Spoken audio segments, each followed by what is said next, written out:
O ônibus voltou na ponte aqui em cima do Bela Vista, voltou para trás, caiu aqui embaixo da linha do trem, mas você vê. Ônibus cai de viaduto na BR-381 e deixa pelo menos 15 mortos. Tô escutando os barulhos dos pneus explodindo lá embaixo, lá. E tem gente lá. Feridos são levados para o hospital de João Molevade. 2 crianças e um adulto em estado grave vêm para a capital. Testemunhas dizem que o ônibus perdeu o freio e que algumas pessoas conseguiram pular antes da tragédia. Agora os militares do Corpo de Bombeiros estão usando um trator para elevar o ônibus e tentar encontrar vítimas, mortas e sobreviventes embaixo da lataria. A rodovia é conhecida pelo histórico de acidentes graves. E ainda, a vereadora Duda Salabert procura a polícia depois de ser ameaçada de morte. E a proibição da venda de bebidas alcoólicas em bares e restaurantes de BH a partir de segunda-feira. Sexta, 4 de dezembro, o MG2 está começando agora.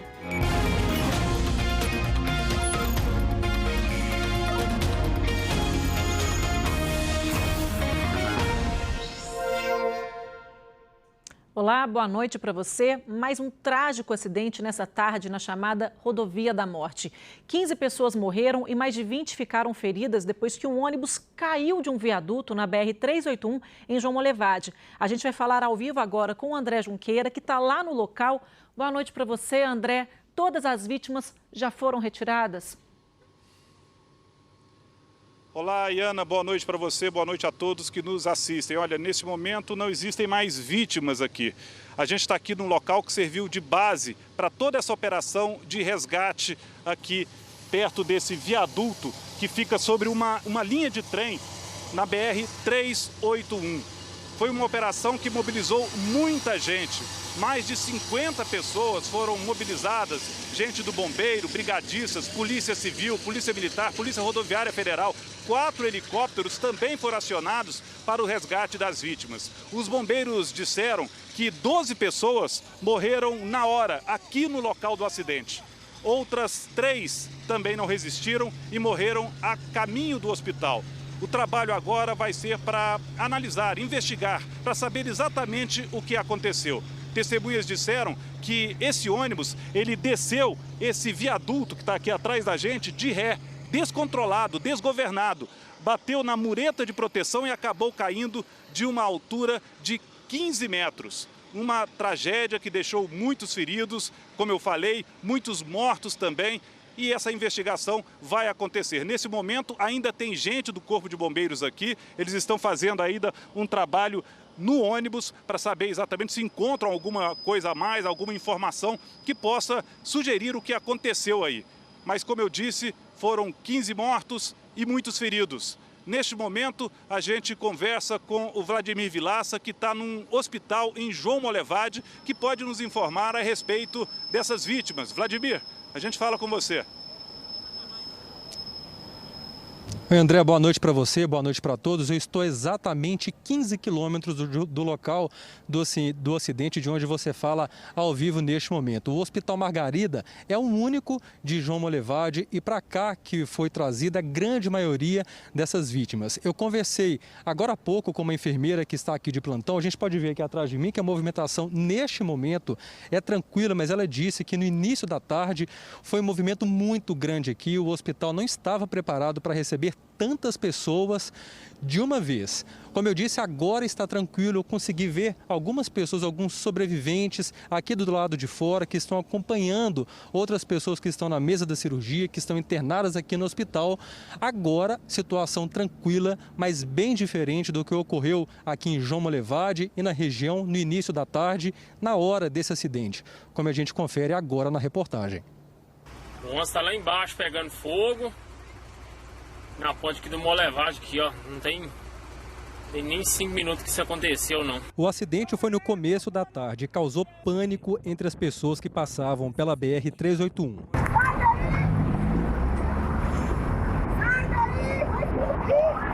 O desespero foi grande e a tragédia maior ainda. O acidente foi em um viaduto conhecido como Ponte Torta na BR-381 em João Molevade, perto da entrada de Dom Silvério, na região central do estado. O ônibus caiu de uma altura de cerca de 15 metros. Segundo a Polícia Rodoviária Federal, testemunhas contaram que o ônibus teve um defeito mecânico e voltou de ré em um morro. O motorista e alguns passageiros conseguiram pular. O veículo bateu na mureta de proteção. Com o impacto, destruiu a estrutura e foi parar na linha do trem. Mais de 4 horas do acidente e todo o trabalho de primeiros socorros já foi feito. Agora os militares do Corpo de Bombeiros estão usando um trator para levantar o ônibus para tentar encontrar sobreviventes e mortos embaixo dos escombros. Esse serviço aqui agora é o serviço de rescaldo, né? A gente está fazendo a remoção do que restou do ônibus para buscar mais informação, documentação e até mesmo se ainda há algumas vítimas. O governador Romeu Zema, do Novo, falou sobre o acidente em entrevista à Globo News. Gostaria de me solidarizar com todas as vítimas, com os familiares. Nós colocamos toda a estrutura disponível em termos de viaturas, de helicópteros, de ambulância, tanto da Defesa Civil, do Corpo de Bombeiros, que se deslocaram até o local. Tudo o que é possível fazer está sendo feito. O ônibus é da empresa de transporte Localima. Segundo a Agência Nacional de Transportes Terrestres, a Localima é cadastrada e tem um termo de autorização. Isso permite que ela preste serviço regular garantido por uma liminar da Justiça. Mas o ônibus não estava habilitado para transportar passageiros. O sistema da Secretaria de Segurança Pública do Governo do Estado mostra que o ônibus que se envolveu no acidente tem 3 registros por transporte ilegal de passageiros no ano passado. Os boletins de ocorrência são de fevereiro, abril e julho de 2019, todos na BR-251 em Montes Claros, no norte do estado. Pois é, nós voltamos a falar ao vivo aqui do Hospital Margarida, que fica em João Molevade. A gente pode ver que, apesar de ser o único hospital da cidade, é um hospital que é muito grande, tem estrutura de bloco cirúrgico, internação, inclusive para casos mais complexos, para inclusive traumas, né? Ortopédicos, como houve nesse acidente em grande parte aí desses casos, desses pacientes. De acordo com a administração aqui do hospital, 25 pessoas foram trazidas para cá, entre essas pessoas feridas, 5 crianças e 4 adultos, infelizmente, morreram aqui no hospital. Uma funcionária aqui ligada à administração acabou de me procurar dizendo que, por enquanto, o hospital não vai se manifestar sobre o estado de saúde de cada um desses pacientes, que essas informações serão centralizadas com a Polícia Civil. A gente pode dar uma olhada, ali dentro a gente não pode se aproximar por causa da Covid-19, por segurança da equipe, mas me disseram que grande parte daquelas pessoas, que estão ali na sala de atendimento, de espera, são pessoas que estão acompanhando esses pacientes que estão mais graves, internados em observação no bloco cirúrgico. Algumas dessas pessoas estavam no ônibus e conseguiram ou sair antes desse ônibus ir abaixo, 15 metros abaixo, ou então até se envolveram no acidente, foram socorridas e que, por sorte, não tiveram nenhuma gravidade. Como eu disse, 25 pessoas vieram para esse hospital, que fica a 15 quilômetros do ponto do acidente, por ser o mais próximo. Mas houve também pessoas que foram encaminhadas para Belo Horizonte, de onde fala ao vivo o repórter Gabriel Sena. Boa noite, Gabriel. Boa noite, Vladimir. Boa noite a todos. Olha só, agora há pouco eu conversei com a administração do hospital e eles me explicaram o seguinte: todas as vítimas que chegaram ao hospital de João Molevade foram atendidas, passaram por uma triagem, fizeram inclusive exames de raio-x para saber se haviam tido fraturas e a gravidade dessas fraturas. A partir daí, eles decidiram que 3 pacientes viriam aqui para Belo Horizonte, para o Hospital João 23, que é uma referência no serviço de atendimento de urgência e emergência no estado. O primeiro paciente a chegar aqui chegou de helicóptero por volta das 5 horas da tarde. É uma criança de 10 anos, em estado muito grave. Ele estava sedado, ele teve fraturas neurológicas na cabeça. Ele foi direto para o centro cirúrgico e ainda está em cirurgia neste momento. O segundo paciente foi uma criança de 7 anos, uma menina de 7 anos, que chegou de helicóptero também há mais ou menos 20 minutos. Ela está em estado menos grave, está consciente e teve fraturas pelo corpo, está sendo avaliada nesse momento.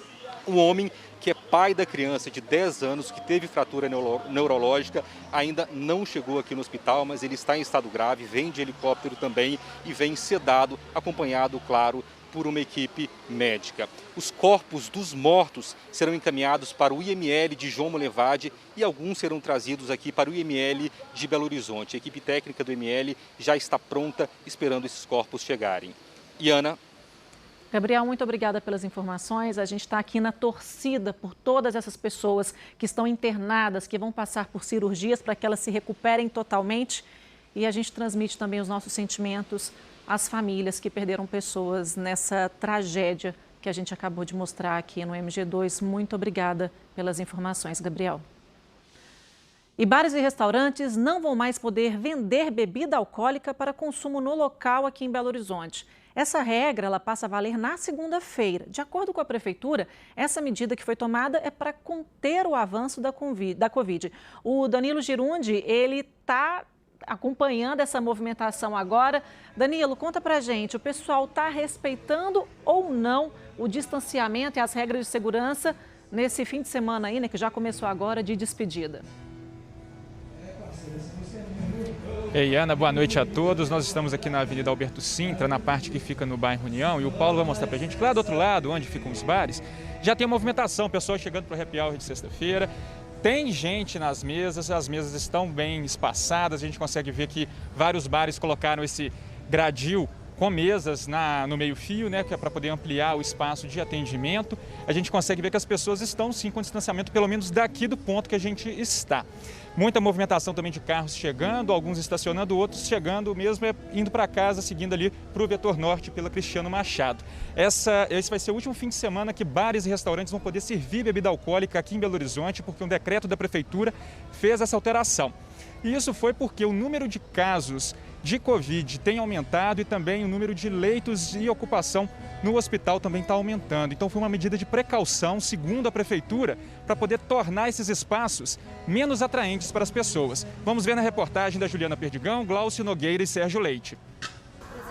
A gerente deste restaurante espera queda grande no movimento. A nossa casa ela é especializada em vinhos. E então é o nosso forte, é o nosso carro-chefe aqui de bebidas da casa. Então, com certeza vai alterar bastante. Seu José conseguiu devolver algumas bebidas compradas e cancelou a remessa que iria chegar. O impacto é bem pesado. Vai atingir de 20% a 30% ou até mais. A venda de bebidas estava permitida entre 5 da tarde e 10 da noite. A proibição agora, em qualquer horário, vale para bares, restaurantes e feiras a partir de segunda-feira. A Prefeitura também suspendeu a licença para shows e eventos. Bares, restaurantes e casas de espetáculos são considerados pelas autoridades de saúde como zonas quentes de transmissão da Covid-19. A fiscalização endureceu na semana passada. Mesmo assim, cenas de aglomeração se repetem. Ontem à noite, na região Nordeste, a Guarda Municipal precisou intervir. De março até o fim de novembro, 170 bares foram interditados. O presidente do sindicato, que representa 14 mil estabelecimentos da capital, disse que foi surpreendido com a medida. Infelizmente, alguns colegas nossos não estavam cumprindo os protocolos, estavam deixando a aglomeração, estavam ultrapassando o horário de fechamento das 22 horas. Lamentavelmente, os justos vão pagar pelos pecadores. Já o presidente executivo da Associação Brasileira de Bares e Restaurantes questionou os critérios adotados. Proibir a venda de bebidas alcoólicas não tem qualquer respaldo na ciência. Essas restrições, apresentadas de uma hora para outra, trazem enorme insegurança, uma vez que a Prefeitura não segue seus próprios critérios. E tem mais restrição a caminho. O secretário municipal de saúde avisou que festas públicas em clubes, no Natal e no Réveillon, não vão ser autorizadas. Certamente esses eventos não serão permitidos. Oportunamente será lançado um decreto sobre isso, mas eu já estou avisando para os clubes não se prepararem para a festa de Réveillon, porque elas não acontecerão. Lembrando que a proibição para venda e consumo de bebida alcoólica em bares e restaurantes aqui na capital começa a valer a partir da próxima segunda-feira. Mas a Prefeitura deixou bem claro que fez isso para tornar esses locais menos atrativos para as pessoas, para que elas fiquem mais em casa. Então não é porque esse é o último fim de semana que tem que sair e se aglomerar. Ontem nós percorremos aqui a região, vimos que a Guarda Municipal acompanhou o fechamento no horário determinado do decreto. Fomos a Silva Lobo, vimos também lá na avenida da região oeste aglomeração com pessoas. No bairro de Lourdes também tinha gente se aglomerando em bares. Então é ter atenção porque os números da Covid-19 estão subindo, Iana. É isso mesmo, Danilo. Tem que ter cuidado para que essas festas de fim de ano não sejam as nossas últimas festas, né? E nem das pessoas que a gente ama. Obrigada pelas informações. E agora a gente volta a falar com o Vladimir Vilaça porque ele tem uma atualização em relação ao número de mortos. Vladimir, o que você tem para contar para a gente? Oi, na atualização que chegou agora para a gente, né, de acordo com o Corpo de Bombeiros, com os hospitais envolvidos nisso também, a Polícia Civil, são 16 mortos até agora nessa tragédia com o ônibus em João Monlevade. Eu estou aqui na frente do Hospital Margarida, para onde veio a grande maioria dessas vítimas. E aqui na porta do hospital eu encontrei a Luana, ela tem 24 anos, ela está com ferimento, mostra aqui para a gente, Luana, ela está com ferimento no braço, ainda bem que não se feriu com gravidade. Ô Luana, conta pra gente como é que foi isso. Vocês estavam vindo do Nordeste para uma excursão, como é que foi? Isso, a gente estava indo a destinação São Paulo, quando o motorista perdeu o controle, foi o freio do ônibus que faltou e o ônibus acabou caindo de ré e acontecendo essa fatalidade. E como que você conseguiu sair desse veículo? Você saiu dele antes dele cair do viaduto? Isso, antes. A gente conseguiu pular pela porta da frente do ônibus, quando o motorista gritou que faltou freio, um negócio assim. E mais pessoas também conseguiram sair como você? Sim, inclusive minha amiga que está aqui, ela... Essa senhora que está aqui também conseguiu sair. Só que você, ela está dizendo que foi a primeira que saiu, essa senhora aqui, estava junto também. Luana, você estava me contando... Ela pulou depois foi que eu vi ela pulando. Como é que a senhora chama? Eliane. Obrigado, Veliane. Pode até ficar aqui com a gente participando disso, porque é uma situação complicada. Agora vocês estão acompanhando familiares. Luana, você estava vindo sozinha para cá, você estava com seu irmão, você me disse, né? Isso, estava com o irmão meu, que infelizmente acabou sendo uma vítima dessa tragédia. Ele faleceu? Faleceu. Ele tinha quantos anos? 15 anos. 15 anos. E você tinha ido buscá-lo para fazer um passeio e você mora atualmente em São Paulo, não é isso? Isso. Fui buscar ele para ficar uns dias comigo, né? Mas e acabou acontecendo essa tragédia. Infelizmente. Luana, meus sentimentos para você, de toda a equipe da Globo Minas, passando esse conforto para vocês. É um momento extremamente complicado para vocês, especialmente familiares, né, amigos dessas pessoas, um momento bem delicado. Você teve muita sorte, né? Você conseguiu sair. Infelizmente, seu irmão foi uma vítima, né, dessa tragédia. Eu queria saber de você. Vocês sempre fazem esse trajeto com essa empresa? Conhece até os motoristas? Como é que funciona isso? Sim, eu conheço alguns motoristas. É a minha terceira viagem só esse ano para o Nordeste e nunca aconteceu uma coisa como essa. Eles eram bem responsáveis, mas infelizmente, né? Eu tenho mais de 11 anos que eu ando nessa empresa. Como é que é? Eu tenho mais de 11 anos que eu ando nessa empresa. E geralmente é uma empresa responsável, sempre teve responsabilidade, sempre. Eu não sei o que aconteceu. Agora, o motorista, esse que estava dirigindo, para mim foi a primeira vez que eu viajei com ele, entendeu? Porque o outro que eu costumo viajar, o Bebeto, foi o que faleceu. Ele estava dormindo, entendeu? Mas esse motorista que estava com a gente era novato. E para mim era novato, não sei se era da empresa, né? Mas para mim era novato. Mas as pessoas, o dono da empresa e as pessoas são as pessoas responsáveis. Assim, sempre, nunca deu problema, entendeu? Eu estou vendo aqui que a senhora aparentemente não teve nenhum ferimento. A senhora conseguiu sair também antes? Consegui, foi assim, eu fui a primeira que saí, entendeu? Porque quando ele veio em alta velocidade, ele vinha, saiu batendo assim em outros carros, que ele saiu derrapando em alguns carros. Aí ele chegou na ponta. Quando ele chegou na ponta, ele amorteceu a velocidade, né? Aí, nisso, eu me levantei.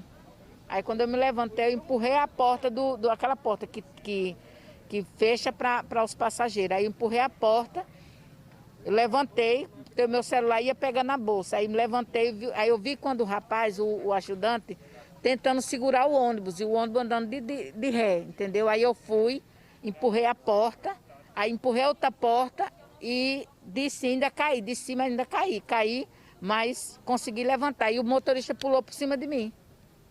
Eu vi na hora que ele pulou por cima de mim e sentou na beirada da ponte, né? Disse, meu Deus, foi que eu fiz. Aí eu fui nisso, eu vi quando elas pularam, eu vi o pessoal pulando. Aí nisso eu só vi quando o ônibus fez assim. Então, na verdade, como a gente estava apurando desde o início, o ônibus ele chegou a ficar parado ali, pendurado? Não, ele na ponte ele ficou parado um pouco, como assim, quando você amortece um pouco a velocidade, aí eu fiz assim, graças, eu achei que ele ia parar o ônibus, né? Mas nisso ele veio dando ré, entendeu? Quando ele veio dando ré, aí eu fui, abri a porta, que a outra porta de passar aí já estava aberta, né? Aí eu fui, vi o ajudante, o Cristiano, segurando o ônibus, aí eu fui sair, entendeu? Saindo a cair. Aí nisso eu vi o motorista pular. Aí depois eu vi outras pessoas, ela e outras pessoas pulando. Antes dele, aí quando eu vi ele na ponta, quando ele fez assim, eu ainda vi pessoas pulando. Finalmente foi as outras pessoas pularam. Ele não ficou pendurado na ponte, no caso. Ele não ficou pendurado? Não, caiu direto. A senhora também tinha pessoas conhecidas, um grupo? Pessoas conhecidas, assim, não é família, mas era conhecida, era mesmo que ser da família, porque a gente mora num lugar muito pequeno e conhece todo mundo, né? Como é que chama a sua cidade? Santa Cruz do Deserto, pertence a Mata Grande, Alagoas, entendeu? É um município, assim, não tão pequeno, mas um município desenvolvido, mas, entendeu? Mas okay. É Santa Cruz, mas geralmente sempre... Nunca aconteceu nada com esse motor, com esse ônibus. Sempre o ônibus saiu da sua cidade, a origem dele foi lá? Saiu de Santa Cruz às 9 horas, na quinta-feira, e a gente ia chegar, até o motorista falou, Bebeto, dependendo do horário que a gente passasse em Belo Horizonte, se não tivesse muito trânsito, a gente chegaria até hoje em São Paulo. Entendeu? Eu agradeço muito as duas pela participação, apesar dessa situação complicada, falar aqui com a gente. Meus sentimentos para você, Luana, e muita força para a senhora também. Obrigada. Eu nasci de novo. Passe para todo mundo que está lá, os colegas de vocês. Obrigada. Vocês também. E Ana?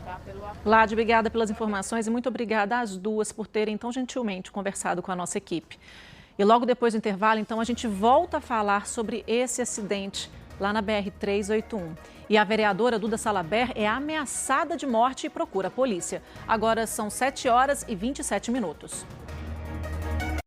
A gente volta a falar com o André Junqueira, que está lá na BR-381, onde um ônibus despencou de um viaduto e caiu sobre a linha férrea em João Wolevade. 16 pessoas morreram, mais de 20 ficaram feridas. André, já dá para saber o que provocou as causas desse acidente? A gente ouviu agora há pouco 2 pessoas que estavam dentro do ônibus. O que a polícia diz? Oi, Ana, ainda não é possível dizer exatamente o que aconteceu, mas a Polícia Rodoviária Federal suspeita que pode ter havido algum problema mecânico no ônibus. A gente ouviu aí as pessoas, passageiros, conversando com o Vladimir, dizendo que o ônibus desceu de ré no viaduto e acabou caindo de uma altura de 15 metros. Só para reforçar, a estrada de ferro Vitória-Minas, ela está suspensa as viagens aqui, não tem mais ônibus de passageiro e esse tipo de problema nas rodovias realmente é muito complicado, é um tipo de acidente que se repete. A gente vai ver aí numa reportagem do Ricardo Melo. A rodovia Fernão Dias, ou BR-381, é a principal ligação entre as regiões metropolitanas de Belo Horizonte e São Paulo, ao sul, e Belo Horizonte e Vitória, ao norte.